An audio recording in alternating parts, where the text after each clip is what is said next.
Good day, everyone. Behrouz here, worker with Toronto Real Estate Board.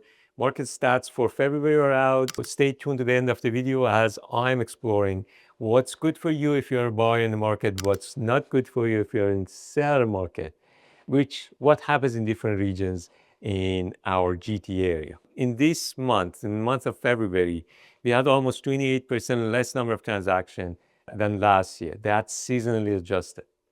That's not the good news to so many people, but they're saying that it's good for buyers to come on the market. But let's take a look, see if that's accurate. Understanding the February market is setting a tone for spring. For that reason, it's very important for you to look at the details if you're ready to transact in the next 3 months in the market. March, April, and May are going to set the prices a little bit higher, but they are in tune with they're in line with the February stats.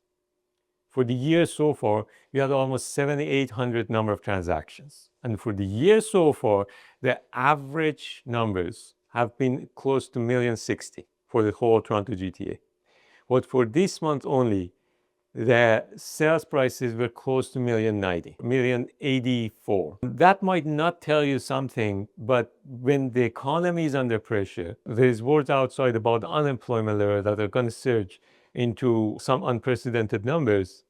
This matters because 1,080,000, 1,084,000 to be exact, is something unaffordable in the market, whether the interest rates are going down a little bit further or not. We are seeing that the range, the price range that most transactions are happening are something between 700 and 1,250,000, and that's across the board. When you're breaking that down, some areas or some sectors of the market are performing much better than the other ones. To me, still detached in the freehold sector is much better than the other ones. In terms of if you're a seller, you have a detached property, you have a higher chance of selling that property if it is priced according to the market situation. Or, well, that's different if you're in different regions of the market. Toronto and Mississauga has shown that they are more resilient towards the changes in the market, and the market is more resilient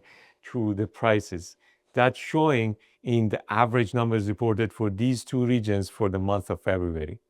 We have almost had flat, or in Mississauga's case, we had a higher average sales prices reported for Mississauga in both the condo sector and the freehold sector. That tells you that, as I said before, if you're in the center of the businesses, if you're residing or if you're having investment in the hub of business, not the short-term, not the seasonal businesses, but the hub of business, these areas are performing much better than other ones. Now, whether it's time to invest or not, that depends on your finances. That doesn't depend on anything else.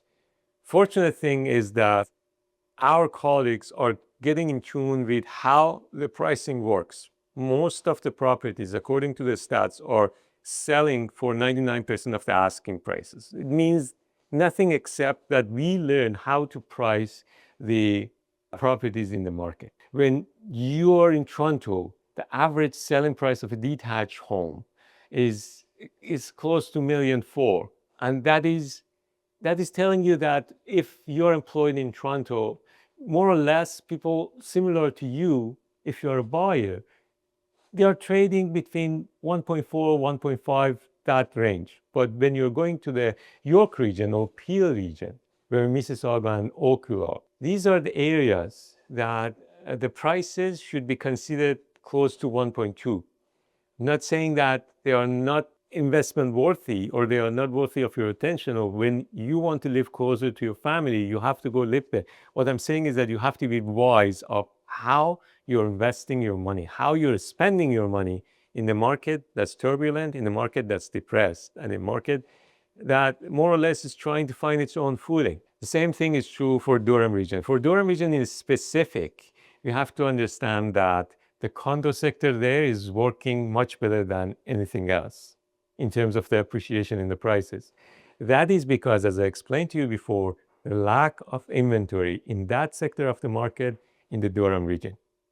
All in all, we are ending this month with close to 4 months of active inventory and keep going. According to our stats, it's 4.8 months of inventory in total if you're including the expected number of transactions and expected number of listings that are coming into the market across the board in different regions, you're starting something around 4 to 5 months of inventory. That's still, though, if you're taking into consideration number of transactions that's going to happen historically in the month of March, April, and May, that's still, though, the 4 to 5 months of inventory can be absorbed during a month.